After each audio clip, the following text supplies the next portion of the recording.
কিন্তু একটাবার কি আপনারা খেয়াল করছেন যে ইমাম মুয়াজ্জিন সাহেবেরা কুরবানি কেন করেন? মানে ইমাম তো সেই হবে যে তার কোনো বিবি বাল বাচ্চা থাকা যাবে না, মুয়াজ্জিন তো সেই হবে যার বাহিরের কোনো ব্যস্ততা থাকা যাবে। ভাই প্রশ্ন করেছেন যে আমরা যে ইমাম এবং খতিব যার বয়ানে উদ্বুদ্ধ হয়ে আমরা কুরবানি করি, যিনি আমাদের কুরবানির ব্যাপারে এত সুন্দর বয়ান করেন, অথচ আমাদের বাংলাদেশে ম্যাক্সিমাম ইমাম মুয়াজ্জিন যারা কুরবানি করে না। আপনার কথার সাথে আমিও একমত।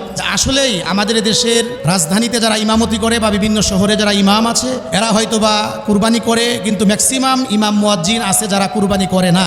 কিন্তু একটাবার কি আপনারা খেয়াল করছেন যে ইমাম মুয়াজ্জিন সাহেবেরা কুরবানি কেন করে না? তার কারণ হলো আমাদের দেশে রাজধানী এবং শহরের কিছু মসজিদ ছাড়া গ্রামগঞ্জে সারা দেশে দেখবেন ইমাম মুয়াজ্জিন সাহেবদের যে বেতন আপনি কল্পনাই করতে পারবেন না। কোন কোন ইমামের বেতন 4,000 টাকা, 5,000 টাকা, 7,000 টাকা, 8,000 টাকা, 10-12,000 টাকা। খাদেম মুয়াজ্জিন সাহেবদের বেতন তো আরো কম। আমি ওই সমস্ত মসজিদ কমিটির ভাইদেরকে আমি জিজ্ঞাসা করি, আপনি আপনার ইমামকে খতিবকে আপনি যে হাদিয়া দিচ্ছেন, যা বেতন দিচ্ছেন, আপনি বলুন আপনি কি আপনার ফ্যামিলি ওই পরিমাণ টাকা দিয়ে চালাইতে পারবেন? বা আপনার এই এলাকার আরো 10টা ফ্যামিলি কি চলবে? আপনি যদি বলেন না চলবে না, তাহলে আমার জিজ্ঞাসা হলো যেটা দিয়ে আপনার ফ্যামিলি চলবে না, আরো 10 জনের ফ্যামিলি চলবে না, তা আপনি এতটুকুন হাদিয়া একজন ইমামের জন্য আপনি কিভাবে নির্ধারণ করলেন? এই সামান্য হাদিয়া দিয়ে সে একটা মাস কিভাবে চলবে, আবার সে কুরবানি করবে, এটা তো কল্পনাই করা যায় না। এই জন্য আমি মনে করি আমাদের এই দেশের ইমাম মুয়াজ্জিন যারা ওনারা যে কুরবানি করতে পারছেন না, এটার সম্পূর্ণ দোষ এই দেশের মসজিদ কমিটিওয়ালাদের।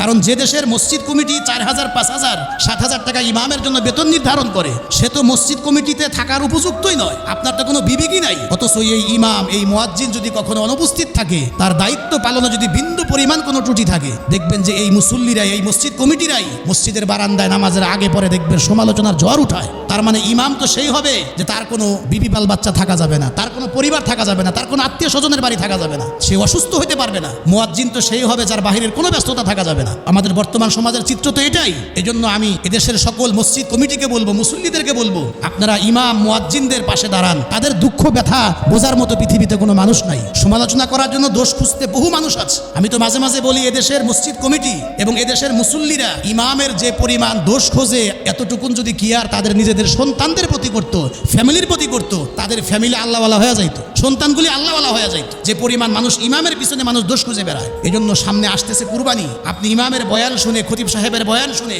আপনার কুরবানিটা সহি করতেছেন, যে ইমামের কাছ থেকে আপনি মাসআলা জানতেছেন, যে মুয়াজ্জিন সাহেব আপনার সন্তানদেরকে দ্বীনি তালিম দিচ্ছে, যে ইমাম আপনার আপনজন মারা গেলে জানাজা পড়াচ্ছেন, আপনার সন্তানদের বিয়ে শাদী পড়াচ্ছেন। আপনি যখন মারা যাবেন, ইমামের আগে আপনি মারা গেলে আপনার জানাজা কিন্তু ইমাম সাহেবরাই পড়বে। সুতরাং সুখে দুঃখে যে ইমাম, এই লোকগুলা, ভালো মানুষগুলা সবসময় আপনার পাশে আছে। এই জন্য ঈদের সময় আমরা ইমাম মুয়াজ্জিনদের প্রতি আমরা খেয়াল রাখবো।